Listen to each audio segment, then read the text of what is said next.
আলহামদুলিল্লাহ আমার কোয়েল পাখির বাচ্চা ফুটে গেছে। এই যে আমার কোয়েল পাখির বাচ্চা, মেশিনের ভিতরে কোয়েল পাখির বাচ্চা আছে।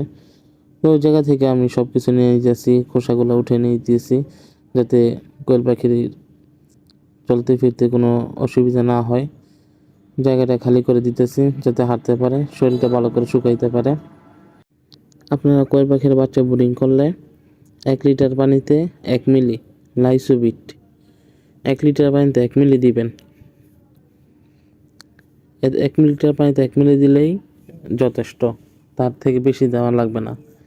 আপনারা বিকালে নাভি শুকানোর একটা ওষুধ আছে, এক কোম্পানির ওষুধটা, তো ওইটা আপনারা ইউজ করতে পারেন, ওইটা আপনারা দিয়ে দিবেন। তো কোয়েল পাখির বাচ্চা ব্রুডিংয়ে দিয়ে দিয়েছি, হিটার বাল্ব জ্বালিয়ে দিয়েছি।